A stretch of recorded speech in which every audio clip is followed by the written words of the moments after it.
I truly dread weekends. Every week, a nightmare awaits me at my own home, the very place I believe I should be safe.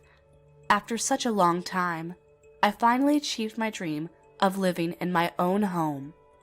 I've always wondered what it was like to have a large place to live. However, my beloved house hosts a dreadful party to entertain my parent-in-laws, who drop by unannounced every week and behave in such awful ways, the most atrocious of which is making me feel unsafe and unhappy in my own home. Of course, I have no intention to be there, but they never give me a choice. And there are no breaks either. And so there I am, their slave to serve them food, alcohol, and on especially jolly days, entertainment.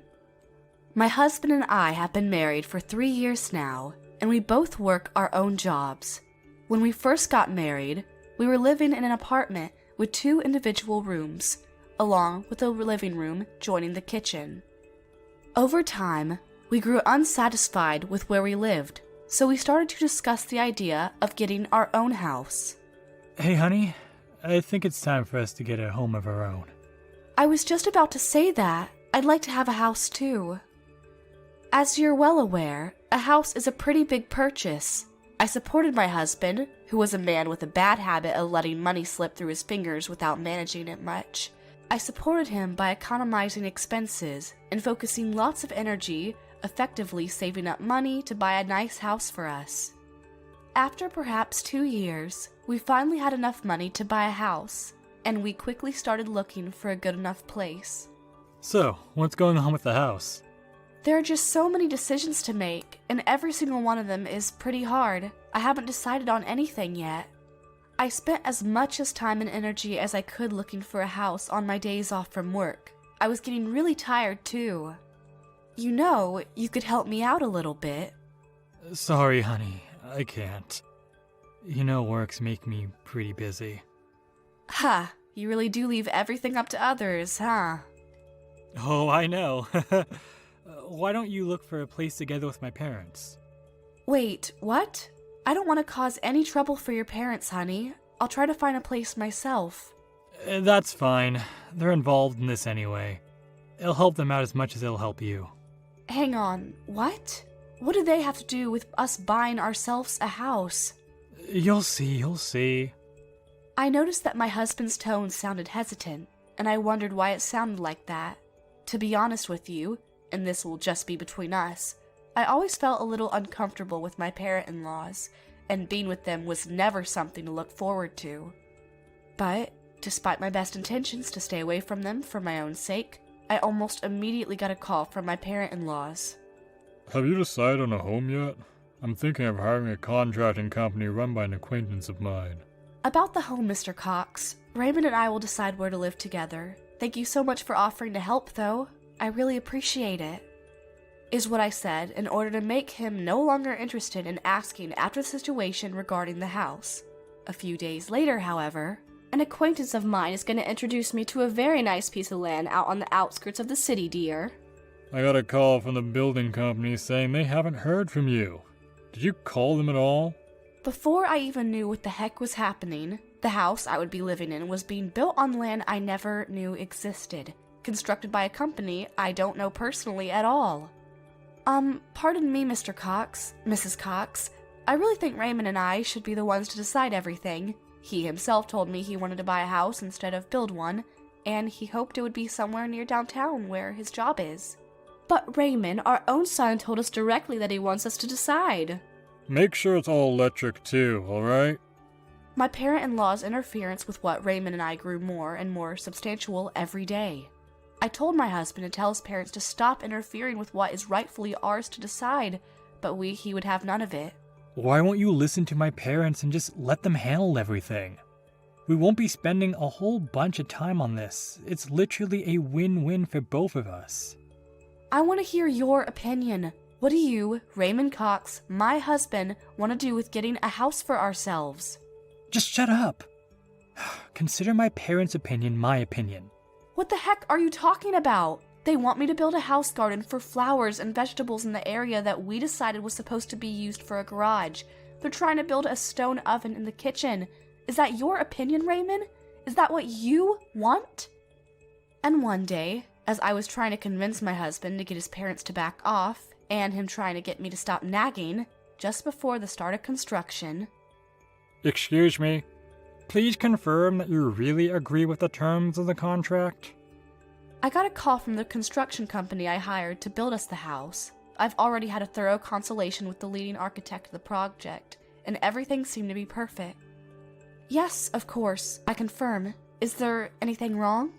The contractor seemed extremely reluctant to say anything.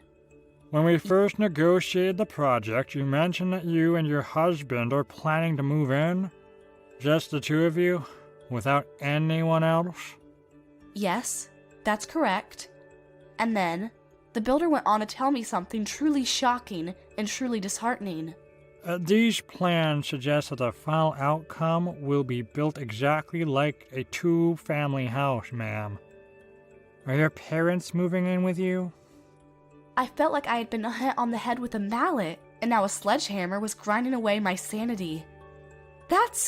No, sir, my parents are not moving in, and neither is anyone else. I don't know how the hell they managed to change the original plan so drastically without me knowing about it. It turned out that my parent-in-laws had a problem with the blueprints that I approved of, and told the architect in charge bullshit. Something like, changes need to be made. In a nutshell, they completely transformed the plans without my permission. And now, my house was unlike anything I ever wanted in a house. And they told the architect that I had personally agreed to these blueprints. The architect, who believed I would give him the thumbs up since he was informed I approved of the plans, was stunned for a brief moment before being visibly frustrated. I deeply apologized to him, which he graciously accepted, saying I wasn't at fault whatsoever. But it still meant that the finalized plans were much bigger than the originals, and far less satisfying. What was more, the garage was supposed to be built on a small plot of land, really did transform into a project to build a vegetable garden. This, too, was the work of my stupid parent-in-laws. The architect then asked me with a hint of the cold shoulder, Are you certain you want the construction to proceed according to these blueprints, ma'am? The awkwardness was excruciating. A few days later, I received a postcard that let me know of a delivery of some furniture for the house's interior. The problem was, I had no recollection of ever ordering such pieces of furniture. And what was more, it was cash on delivery. My parent-in-laws had struck again with an inexcusable act of selfishness. It was just too much for me by this point. I now knew that talking to Raymond about this damn situation wasn't to get me anywhere, and what with my patience at this point breaking, I appealed to my parent-in-laws, and I admit it was aggressive, but who can blame me? Mr. Cox, Mrs. Cox, please stop doing these things behind my back. My plans for a house are ruined now.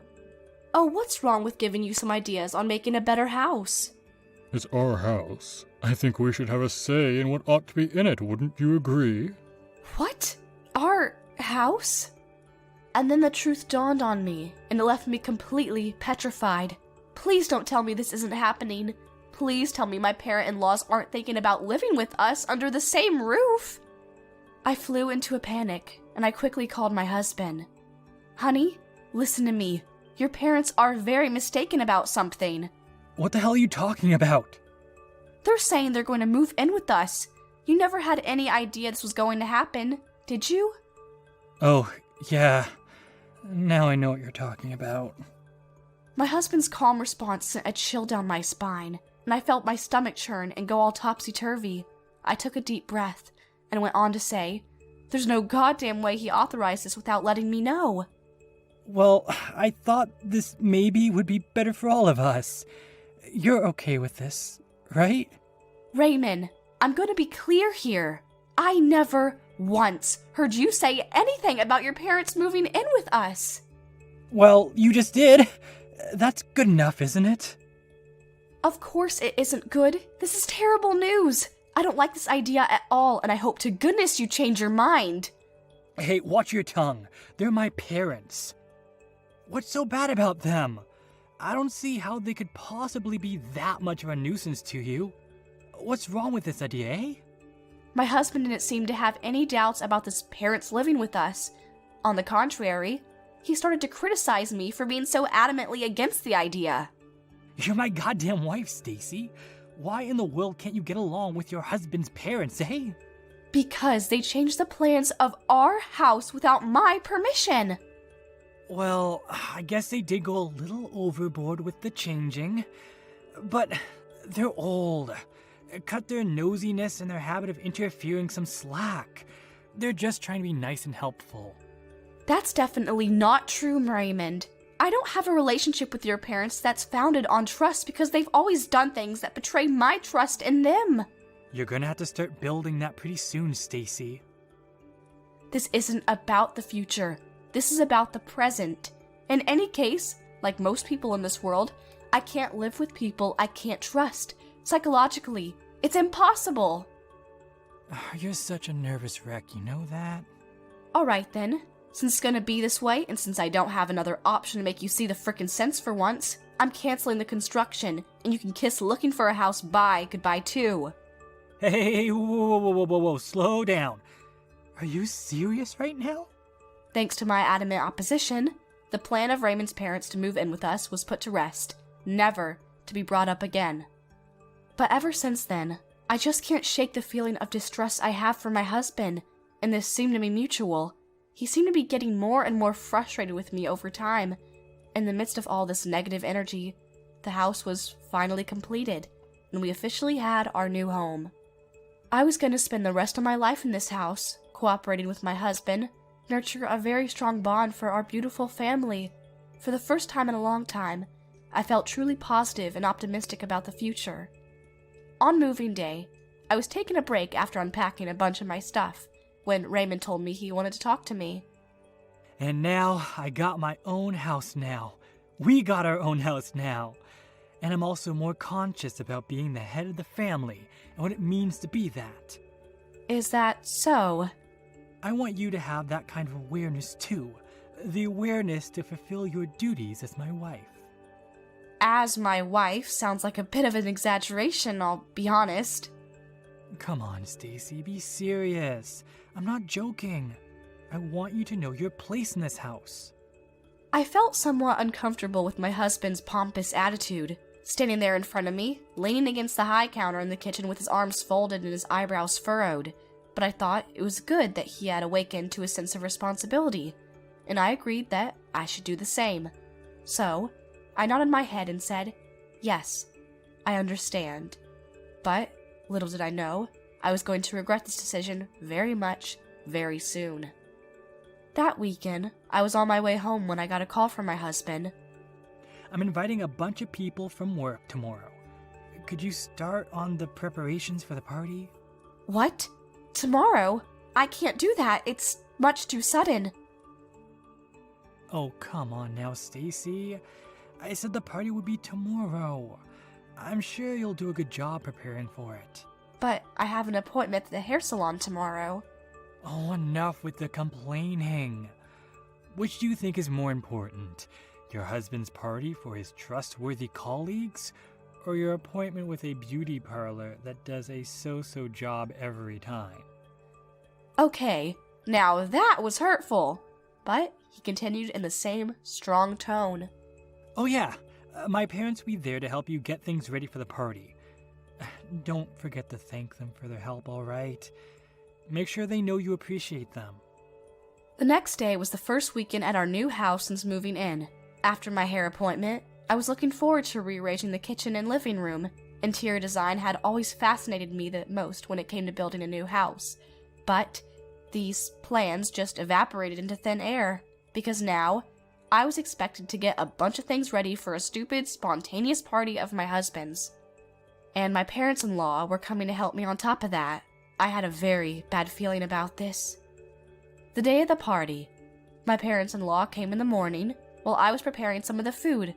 I asked them to help out with the cooking when Mrs. Cox said, My, this cooking of yours isn't exactly an oil painting now, is it? You should at least order some sushi. I'll order it. We already have enough homemade food for everyone, and I already ordered sushi too. If we order more delivery stuff, our budget won't be very forgiving.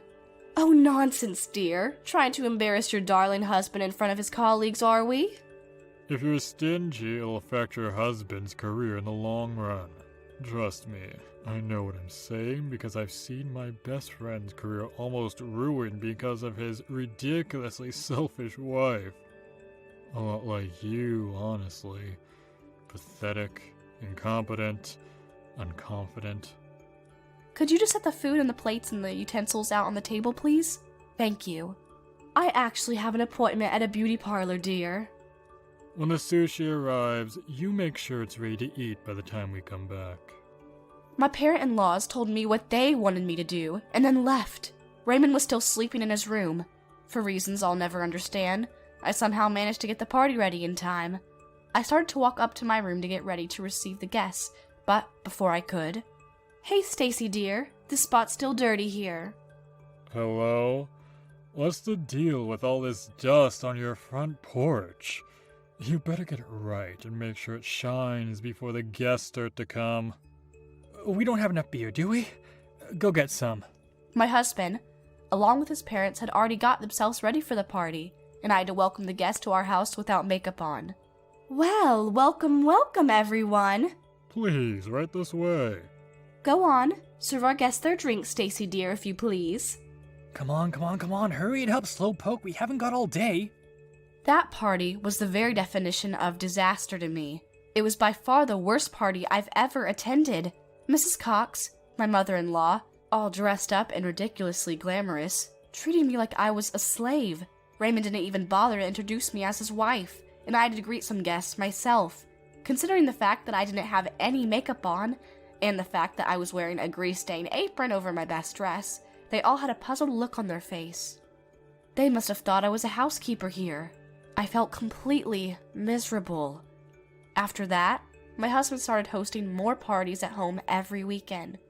Every single damn frickin' weekend, and my parent-in-laws never failed to show up. My husband invited his colleagues and their families, and before I even knew it, he'd gone on to invite some of the neighbors and their family members as well. In other words, he was letting complete strangers into my home without ever consulting me. My parent-in-laws were always the same.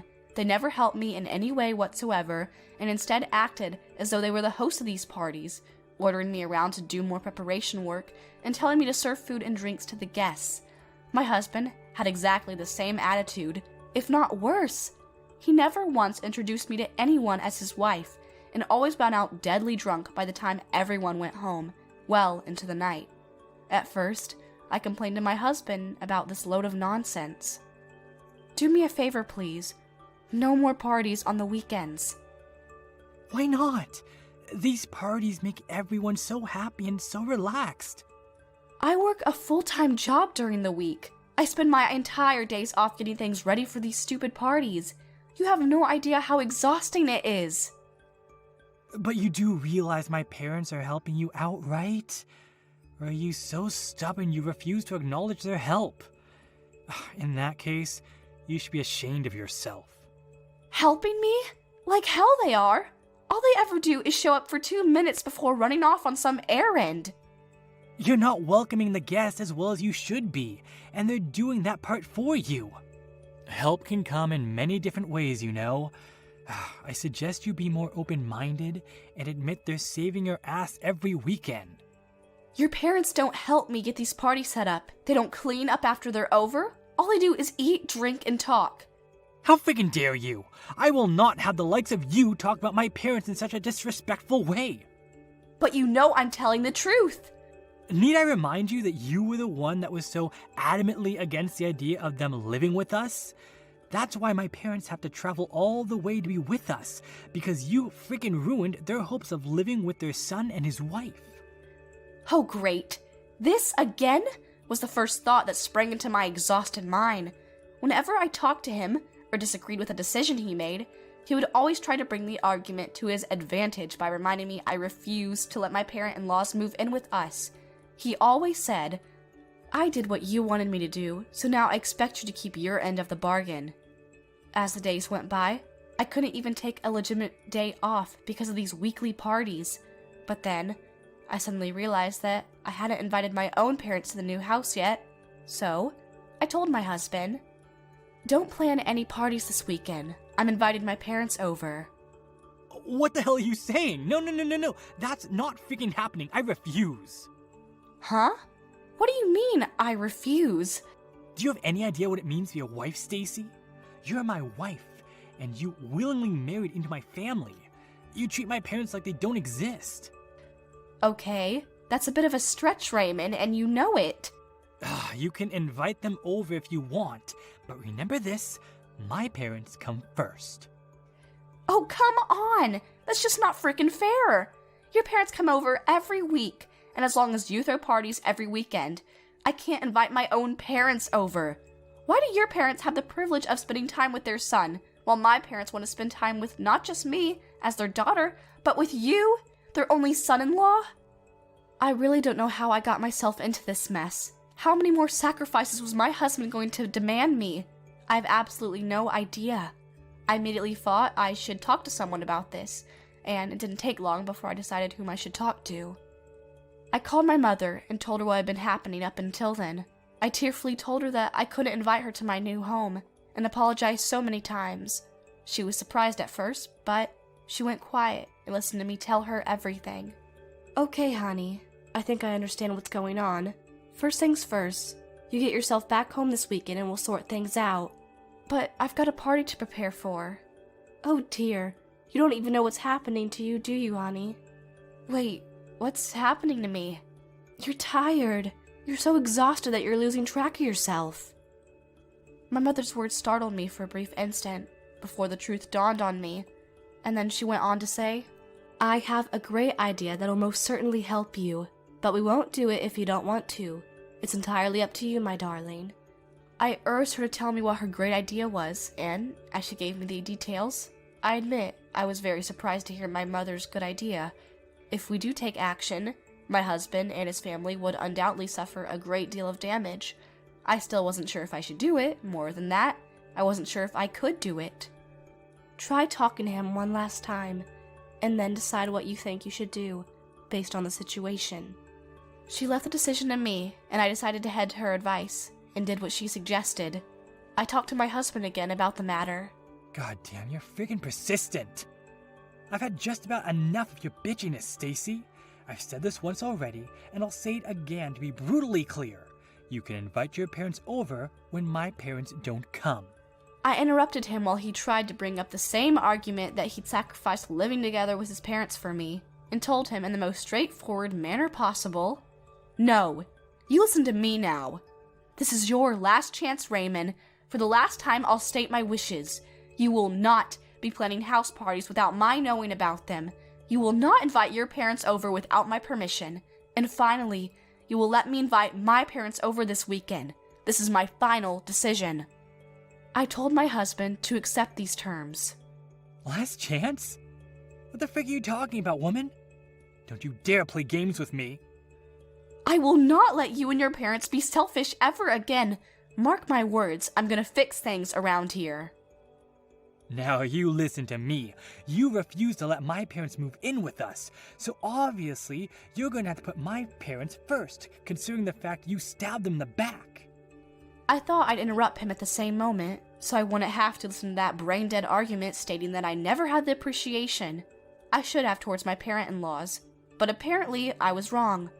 Furthermore, the family of such a scumbag wife will never be allowed to step over our land, you hear me? Never! You are never going to invite your parents over, and that's freaking final.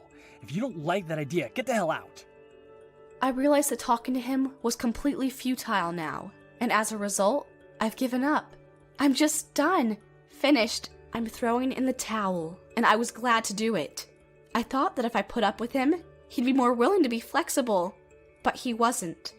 On the contrary, it made things a lot worse. I pursed my lips, trying my best to stop the tears from streaming down my cheeks. All right then, I guess I'm out of here, but I suggest you prepare yourself because you're gonna regret it. My last warning. Hopefully he thinks things through and makes a rational decision for once. What was his response, you ask? Like hell I'm gonna freaking regret it. Don't you ever show your face in front of me again. He actually sneered at me as he ordered me to get out of the house. So I left home and stayed with my parents for a while. And then, I noticed my physical and mental strength start to slowly recover. I finally realized that I was being brainwashed by my husband enough so that I pretty much had to obey him whenever he gave me an order of sorts. The most important thing for him wasn't me, his own family at all, but rather, his own vanity. He had used his new house and his own wife for his own personal gain on purpose. I made up my mind to go along with my mother's ideas because I knew it would do two things: salvation for me and exposure to the truth for Raymond. It had been a few weeks since I returned to my parents' house. I was feeling a lot better. My job is actually close to my parents' house, so my motivation to go back to the office went back up. I was living healthy and well, but during this time of rest and recovery, away from my husband, he never stopped emailing me. At first, the messages were something that contained the words, "I'll consider forgiving you." Needless to say, his condescensions transcend into the digital world as well, and every single message expressed his concern about the upcoming party at home.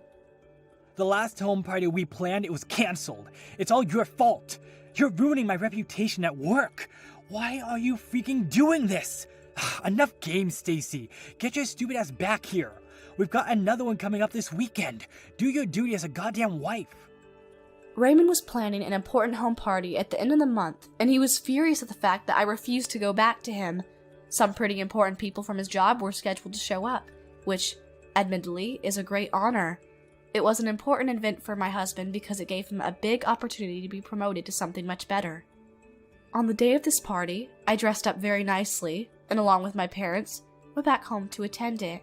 As we walked in, I could see that my husband and my parent-in-laws were entertaining the guests, laying out delivered food on the table, and distributing drinks.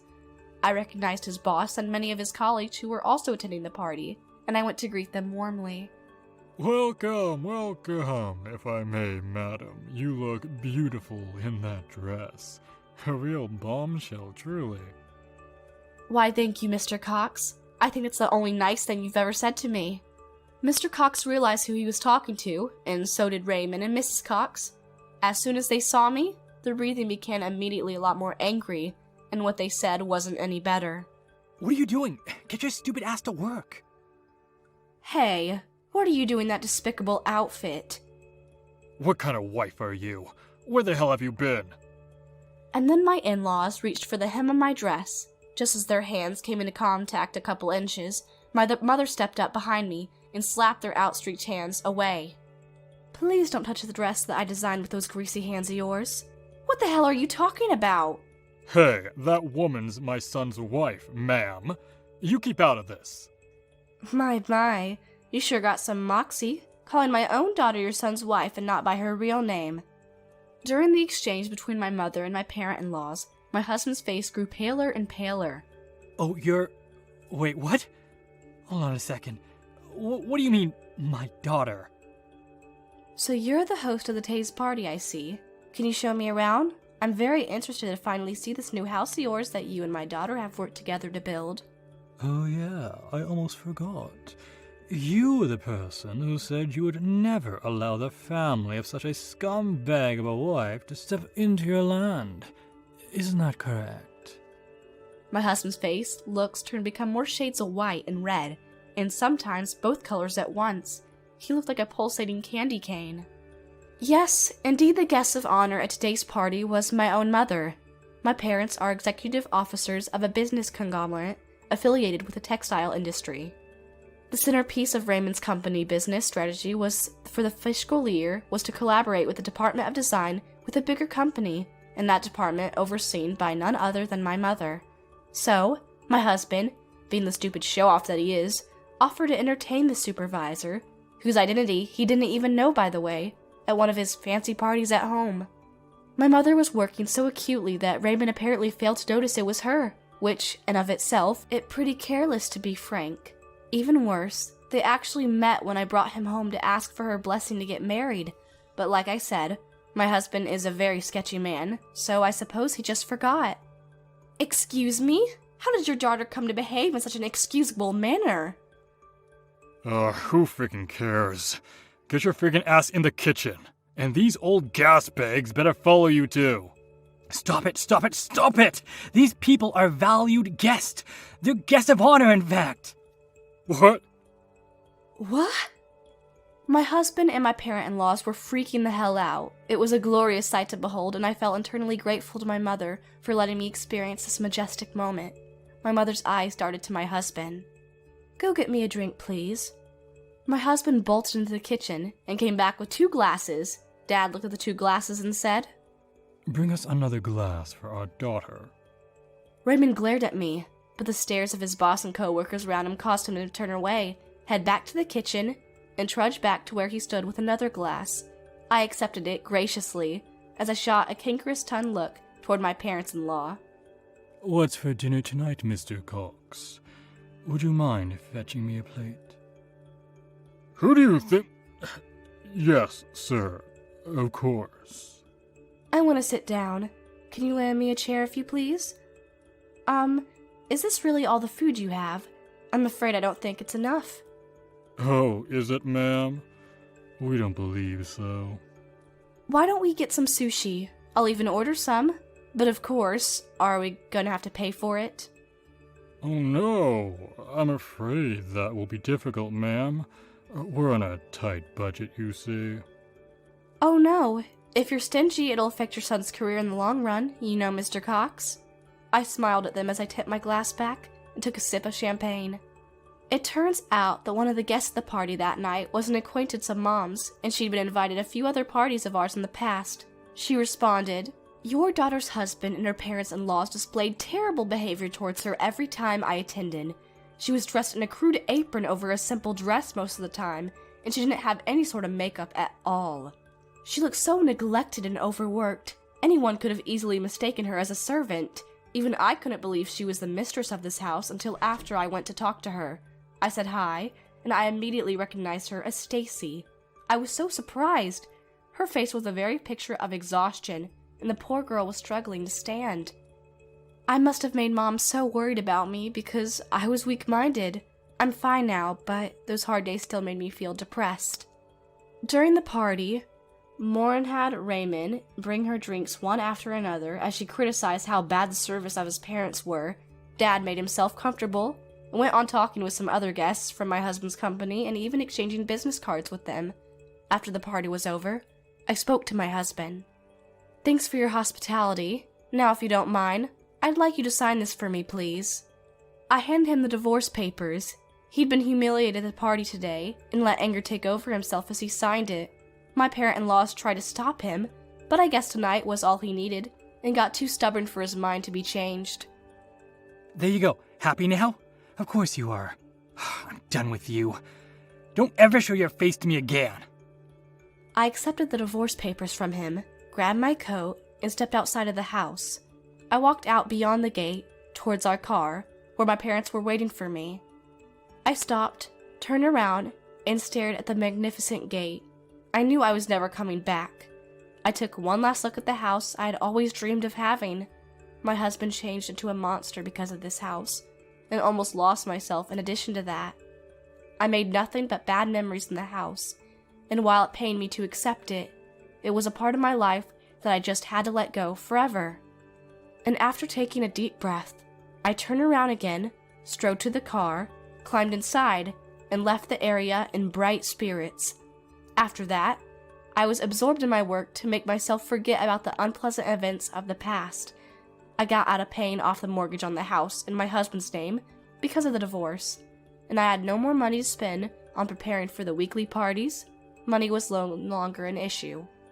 I moved out of my parents' house, rented an apartment, and started living alone. My ex-husband was transferred to a regional office by his company. The company determined he would be an obstacle for my mother's business. My ex-husband moved out of the country, and thus couldn't live in that house anymore. But he still had to pay the mortgage on the house all by himself. And because he knew that his pay was far from being able to do that without making some big sacrifices for some time, he asked his parents for help, but they refused. Raymond and his parents had been on terrible terms ever since they refused to help him. After that, I honestly don't know what he did with the house. I overcame the trauma inflicted upon me by my ex-husband and his parents, and this time, I made sure my room was decorated completely to my liking. I designed the interior, arranged the new furniture, and even consulted the landlord for some new wallpaper. And nowadays, on my days off, I'm improving my cooking skills.